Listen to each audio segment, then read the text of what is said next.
Buenos días. El mensaje de hoy se llama Sabiduría de lo Alto. Pedro escribe que el dominio propio debe ser evidente en la vida de alguien que pone toda diligencia para agregar virtud a su fe y crecer en amor. En Gálatas 5:2 dice, Pablo describe cuál es el fruto del Espíritu. Él menciona que el dominio propio es perfecto, que es parte de los frutos del Espíritu. El dominio propio que Pedro describe nos lleva al temor de Dios, a una vida ante el rostro de Dios.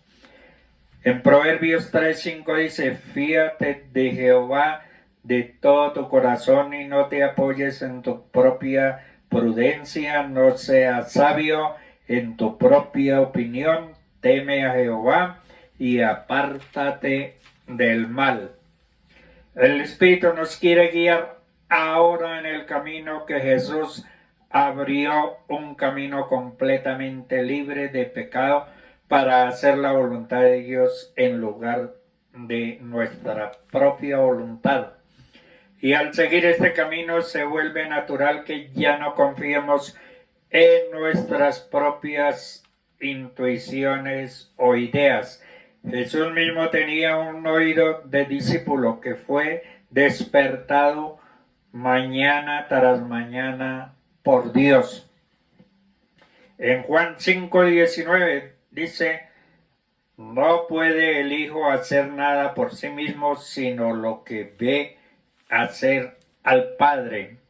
En 2 de Timoteo 1:17 dice, porque no nos ha dado Dios espíritu de cobardía, sino de poder, de amor y de dominio propio. Pablo escribe a Timoteo como a su joven discípulo amado y le da muy buenos consejos para el ministerio. Nosotros con nuestra actitud podemos apagar o podemos avivar el fuego que hay en nosotros. El llamado es un don de Dios, un regalo que podemos aceptar y avivar o también apagar. Dios nos llama a la obra y a su vez nos capacita. Por esto hemos de discernir bien que es Dios quien en realidad nos ha llamado a su servicio. Dios llama a la iglesia, reconoce e impone las manos. Estas son dos condiciones ineludibles. La misión es difícil y dura. Dios nos envía como corderos en medio de lobos y para ello nos capacita con su poder, un poder de lo alto.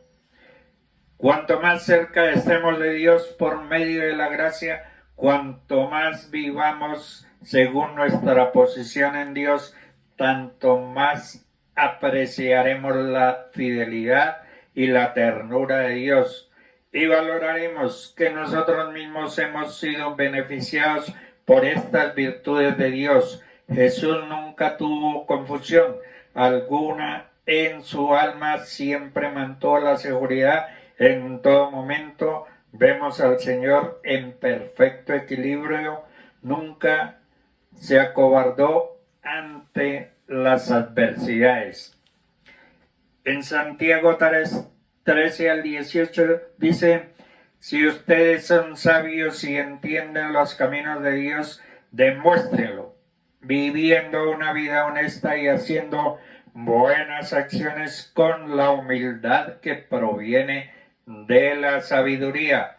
Pero si tienen envidias amargas y ambiciones egoístas en el corazón, no encubran la verdad con jactancias y mentiras, pues la envidia y el egoísmo no forman parte de la sabiduría que proviene de Dios. Hay una pregunta vital.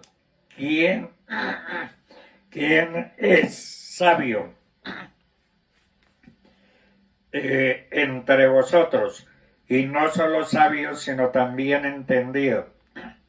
La pregunta es desafiante y si tú o yo pensamos que somos sabios, entonces demuéstralo.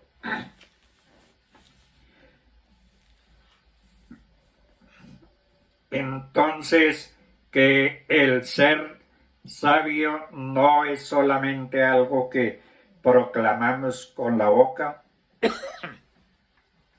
es algo que se debe mostrar. En el Señor nos invita a dar frutos, así mismo como los frutos se ven, así también la sabiduría se ve por medio de las obras.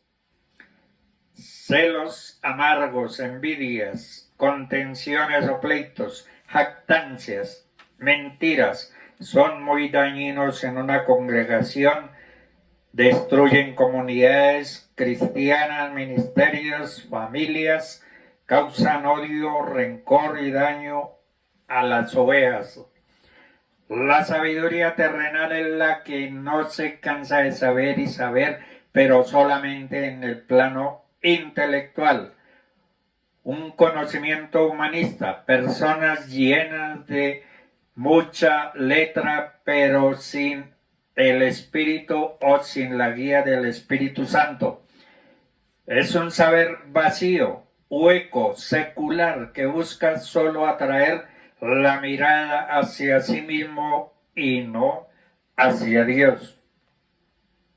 Esta sabiduría es terrenal y carece de peso en el reino de Dios. La sabiduría de lo alto era la sabiduría que anhelaba Salomón y que le fue concedida, sabiduría verdadera que no es de hombre, sino que viene y desciende directamente de parte del Padre. Es pura, sin mancha, transparente, ingenua, inocente, llena de fe y que es provista por el Padre y depositada en los corazones que la piden. Pacífica. Los pacificadores serán llamados hijos de Dios si mostramos que somos conciliadores y amables. La sabiduría no es violenta ni agresiva, sino amable. Busca el buen trato con el prójimo, sabiendo que es hecho a la imagen de Dios. Benigna, está llena de bondad. Por lo mismo, la sabiduría de Dios es bondadosa, busca el bien para la humanidad, llena de misericordias. La misericordia es el vaso extendido de la bondad, y esta sabiduría es misericordiosa, porque quien es sabio también es compasivo en ver al pecador con el amor de Dios. Fructífera. La sabiduría se ve y la forma de ver es por los frutos. La sabiduría de Dios es verdadera, veraz, alejada de toda mentira, incertidumbre e hipocresía.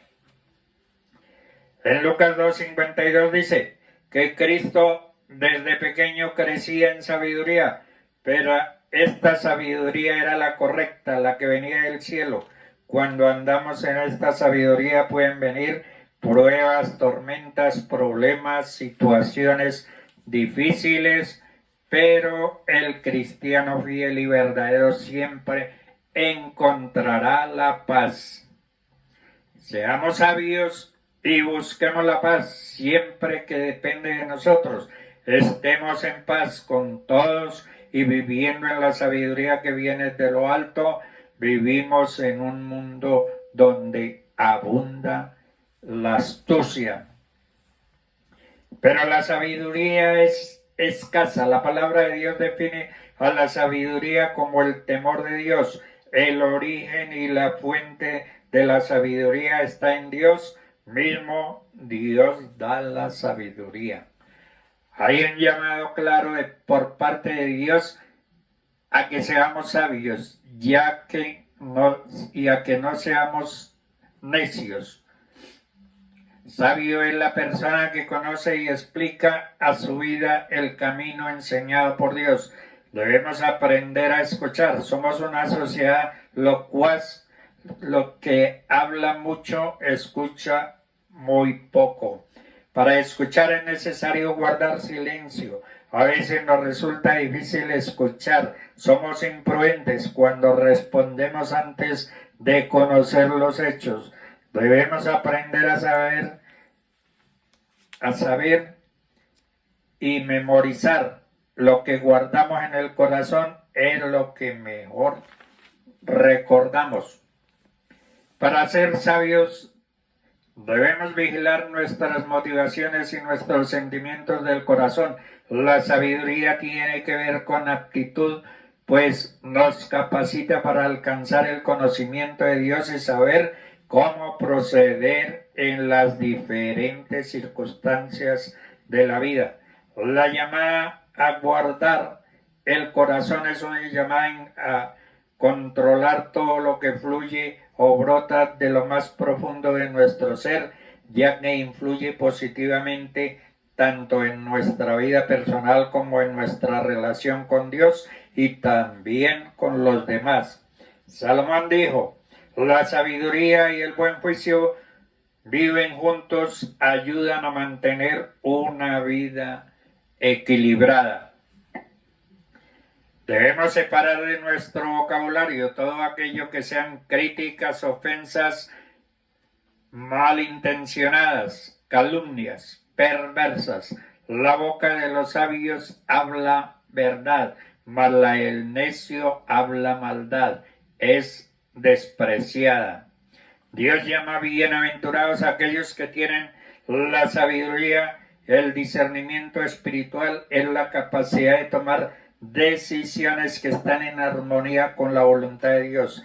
La dirección que tome tu vida o mi vida dependerá en gran parte de cómo busque, cómo adquiera y cómo aplique y cómo retengamos para nuestra vida la sabiduría de Dios. Dios les bendiga.